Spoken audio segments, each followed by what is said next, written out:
محترم ناظرین، السلام علیکم ورحمۃ اللہ وبرکاتہ۔ گزشتہ کلپ میں ابراہیم علیہ السلام کی ان بنیادی صفات کا اور ابراہیم علیہ السلام کی زندگی کے ان گوشوں کا تذکرہ ہوا تھا جن کو قرآن کریم نے بہت زیادہ نمایاں کیا۔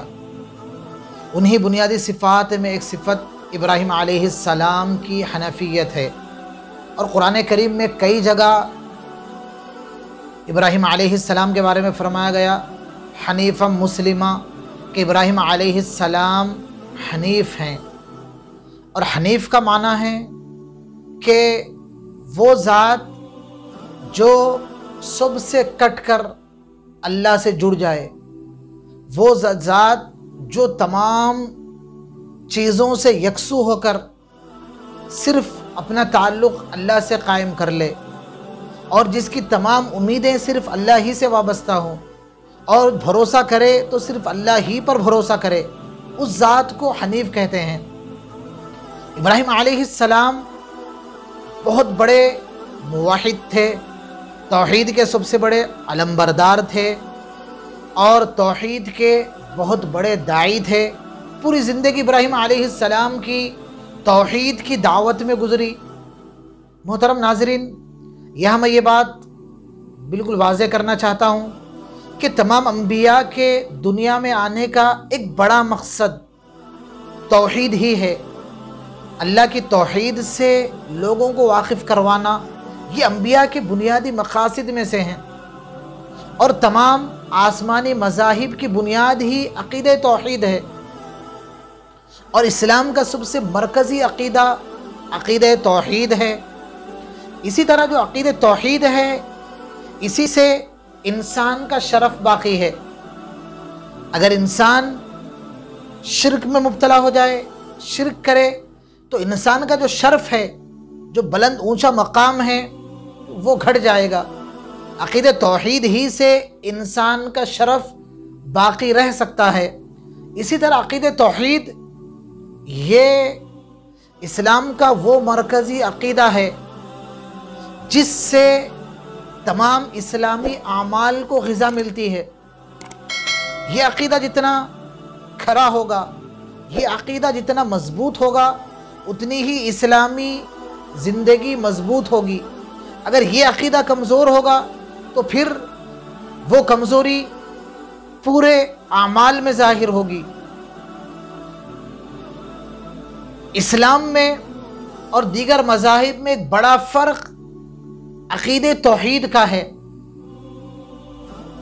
اگر عقیدہ توحید میں خلل پیدا ہو جائے، عقیدہ توحید میں خرابی پیدا ہو جائے، تو پھر اسلام میں اور دیگر مذاہب میں بہت زیادہ فرق باقی نہیں رہے گا۔ اسلام کی خصوصیت ہی عقیدہ توحید ہے۔ محترم ناظرین، آپ صلی اللہ علیہ وسلم نے لوگوں کو جو جمع کیا، کس بنیاد پر جمع کیا؟ یہ امت کس بنیاد پر اس کی تعمیر کی گئی؟ آپ صلی اللہ علیہ وسلم نے قومیت کی بنیاد پر بھی جمع نہیں کیا کہ عرب کے لوگ متحد ہو جائیں اور باہر ہمارے جو دشمن ہیں روم وغیرہ کے لوگ ان کا مقابلہ کریں، اس بہانے سے قوم کو متحد کیا۔ ایسا بھی نہیں ہے۔ اللہ کے نبی نے قبائلی بنیاد پر بھی متحد نہیں کیا، اور اللہ کے نبی صلی اللہ علیہ وسلم نے امیری غریبی کی بنیاد پر بھی جمع نہیں کیا۔ آپ نے عقیدہ توحید کی بنیاد پر جمع کیا۔ دیگر انقلابات میں، اسلامی انقلاب میں یہی فرق ہے۔ اسلامی جو انقلاب ہے وہ ظاہری اور باطنی انقلاب ہے۔ ظاہری اور باطنی انقلاب عقیدہ توحید ہی سے ممکن ہے۔ عقیدہ توحید ہی سے اس بات کی ضمانت دی جا سکتی ہے کہ جس کے دل میں عقیدہ توحید راسخ ہو چکا ہے، وہ دنیا کے کسی ماحول میں جھوٹ نہیں کہہ سکتا، وہ امانت میں خیانت نہیں کر سکتا، اور وہ کسی کو دھوکہ نہیں دے سکتا۔ عقیدہ توحید ہی ایک صالح معاشرے کی اور بلند اخلاق کی بنیاد ہے۔ عقیدہ توحید کے ویسے بہت سارے فائدے ہیں۔ عقیدہ توحید سے انسان میں مایوسی اور کم ہمتی پیدا نہیں ہوتی، اس وجہ سے کہ وہ یہ سمجھتا ہے کہ وہ جس رب کی عبادت کر رہا ہے وہ تمام خزانوں کا مالک ہے، اور وہ جس کی عبادت کرتا ہے اس کے قبضے قدرت میں تمام چیزوں کا امکان ہے، وہ جو چاہے کر سکتا ہے۔ اگر تمام دنیا اس کو دھتکار دے اور تمام ظاہری سہارے ختم ہو جائیں تب بھی وہ یہ سمجھتا ہے کہ میرا اللہ میرے ساتھ ہے۔ اس امید کی وجہ سے وہ کوششیں کرتا جاتا ہے اور کامیابی کی نئی راہیں کھلتی جاتی ہیں۔ عقیدہ توحید یہ مایوسی سے اور خودکشی سے، ان تمام چیزوں سے، توحید کا ایک بڑا فائدہ یہ ہے کہ توحید سے انسان میں قناعت پسندی، بے نیازی پیدا ہوتی ہے، بغض، نفرت اور کینہ، ان چیزوں سے توحید کی وجہ سے حفاظت ہوتی ہے۔ پھر اسی کینے کی وجہ سے، بغض کی وجہ سے انسان پھر ناجائز مال کمانے میں اور حرام مال بٹورنے میں مصروف ہو جاتا ہے۔ توحید پرست انسان یہ سمجھتا ہے کہ رزق کا اصل مالک اللہ ہے، اور رزق کی تقسیم یہ اللہ کی حکمت پر موقوف ہے، جس کو چاہتا ہے کم دیتا ہے اور جس کو چاہتا ہے زیادہ دیتا ہے، جس کو زیادہ دیتا ہے اس کے لیے وہی بہتر ہے، اور جس کی روزی کم دی جاتی ہے اس کے لیے اسی میں خیر اور اسی میں بھلائی ہے۔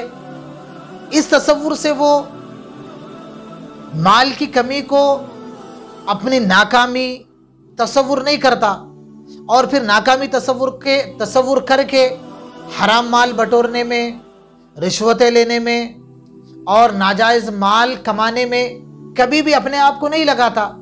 وہ یہ سمجھتا ہے کہ رزاق اللہ ہے اور روزی کی تقسیم اللہ کی مشیت اور حکمت کے مطابق ہوتی ہے۔